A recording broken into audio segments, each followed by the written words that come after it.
Bill Gates পৃথিবীর সবথেকে ধনী ব্যক্তি। তাকে একবার এক সাংবাদিক প্রশ্ন করেছিলেন যে আপনার কি মনে হয় এই পৃথিবীতে আপনার থেকেও ধনী কোনো ব্যক্তি আছে? তখন বিল গেটস একটু ভেবে উত্তর দিয়েছিলেন যে হ্যাঁ, একজন আছে, এবং আমি আজীবন চেষ্টা করলেও তার থেকে ধনী হতে পারবো না। বিল গেটসের মুখে এই কথা শুনে সাংবাদিকের মুখটা একদম হা হয়ে গেল। সাংবাদিক অবাক হয়ে জিজ্ঞেস করলেন যে কে সেই ব্যক্তি যার আপনার থেকেও বেশি ধন সম্পত্তি আছে? তখন বিল গেটস একটা গল্প শোনায় সাংবাদিককে। সেই গল্পটা বেশ কিছু বছর আগে। তখন বিল গেটস হয়ে ওঠেনি, অর্থাৎ পৃথিবীর সব থেকে ধনী ব্যক্তি হয়ে ওঠেনি, তাকে পৃথিবীর সবাই চিনত না। তখন সে একজন সাধারণ বিজনেসম্যান, এবং সে কোথাও একটা ট্রাভেল করতে গিয়ে নিউ ইয়র্ক এয়ারপোর্টের সামনে এক খবরের কাগজ বিক্রেতাকে দেখেন, এবং খবরের কাগজ বিক্রেতাকে দেখে তিনি এগিয়ে যান একটা খবরের কাগজ কিনবেন বলে। গিয়ে একটা খবরের কাগজ হাতে নেন। হাতে নিয়ে যখন টাকা দিতে যাবেন, সেই মুহূর্তে বিল গেটস লক্ষ্য করেন যে তার পকেটে খুচরো পয়সা নেই। ভাবা যায় বিল গেটসের কাছে পয়সা নেই। যাই হোক, তো খুচরো পয়সা নেই দেখে উনি খবরের কাগজটা ফিরিয়ে দিতে যান খবরের কাগজওয়ালাকে। কিন্তু খবরের কাগজওয়ালা তখন বলেন যে এটা আমার লাগবে না, তুমি নিয়ে যাও। বলছে না না, আমার কাছে পয়সা নেই। বললো ঠিক আছে, পয়সা লাগবে না, এটা আমার তরফ থেকে তোমার গিফট, তুমি নিয়ে যাও। তো বিল গেটস প্রথমে রাজি না হলেও পরে ওই খবরের কাগজটা নিয়ে নেয়, এবং উনি ওনার ফ্লাইট ধরার জন্য এয়ারপোর্টে ঢুকে যায়। তার বেশ কিছু বছর পর কোইন্সিডেন্টলি আরও একবার নিউ ইয়র্ক এয়ারপোর্টের সামনে বিল গেটস ওই খবরের কাগজ বিক্রেতাকে দেখতে পায়, এবং দেখতে পেয়ে এগিয়ে যায় আরও একটা খবরের কাগজ কিনবে বলে। কিন্তু এবারও খবরের কাগজটা হাতে নিয়ে কোইন্সিডেন্টলি হাত দিয়ে দেখে পকেটে এনাফ পয়সা নেই। তখন উনি খবরের কাগজওয়ালাকে বলেন যে দুঃখিত, এবারও আমার পকেটে পয়সা নেই। তখন বিল গেটস খবরের কাগজটা আবার রেখে দিতে যান, কিন্তু খবরের কাগজওয়ালা বলেন যে এটা তুমি নিয়ে যাও। বিল গেটস বলে যে না না, এটা আমার পক্ষে গ্রহণ করা অসম্ভব। বলছে এটা তুমি নিয়ে যাও, কোনো চিন্তা করো না, আমি আমার লাভের অংশ থেকে এটা দিয়ে দেবো, আমার কোনো ক্ষতি হবে না। তো বিল গেটস একটা না না এই করে খবরের কাগজটা নিয়েই নেয়, এবং আবার ফ্লাইট ধরতে চলে যায়। তারপর কেটে যায় প্রায় 15টি বছর। এখন 15 বছর পর বিল গেটস এই পৃথিবীর সব থেকে ধনী ব্যক্তি।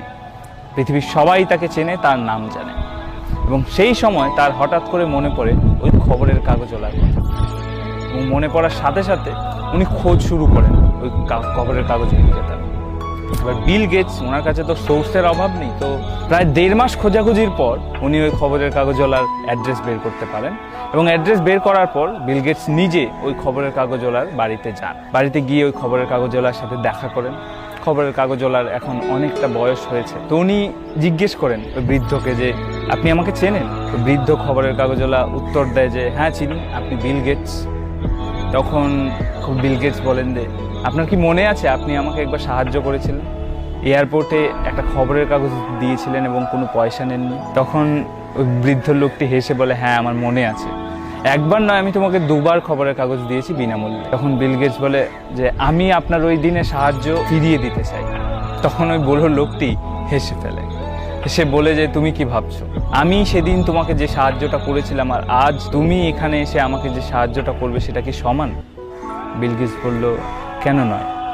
তখন ওই ব্যক্তিটি বলেন যে সমান হতে পারে না, কারণ আমি তোমাকে সেদিন যখন সাহায্য করেছিলাম তখন আমার কাছে দেওয়ার মতো কিছু ছিল না, আমি তখনও দরিদ্রই ছিলাম। কিন্তু এখন তুমি যখন আমাকে সাহায্য করতে এসছো, তুমি এই পৃথিবীর সব থেকে ধনী ব্যক্তি, তোমার কাছে সমস্ত কিছু আছে দেওয়ার মতো, এটা কখনোই সমান হতে পারে না। সেদিন বিল গেটস বুঝেছিলেন যে এই পৃথিবীতে শুধু টাকা থাকলেই ধনী হওয়া যায় না, বরং সত্যিকারের ধনী ব্যক্তি সেই যার কাছে কিছু না থাকা সত্ত্বেও নিজের সামর্থ্য অনুযায়ী মানুষকে সাহায্য করে, মানুষকে বিলিয়ে দেয়। তো এই গল্পটা সাংবাদিককে শোনানোর পর বিল গেটস বলেছিলেন যে সেদিন আমি বুঝেছিলাম আমি এই পৃথিবীর ধনী ব্যক্তি কখনোই হতে পারবো না। এই পৃথিবীর সব থেকে ধনী ব্যক্তি সেই যে নিজের কাছে কিছু না থাকা সত্ত্বেও মানুষকে সাহায্য করতে পিছপা হয় না, যার কাছে কিছুই না থাকা সত্ত্বেও সাহায্যের হাত বাড়িয়ে দিয়েছে, যে মানুষকে সাহায্য করার জন্য পৃথিবীর সব থেকে ধনী ব্যক্তি হওয়ার অপেক্ষা করেনি। যাই হোক, এই গল্পটার সত্যতা আমি জানি না, তবে গল্পটা খুবই ইন্সপায়ারিং। যদি ভালো লেগে থাকে অবশ্যই শেয়ার করো।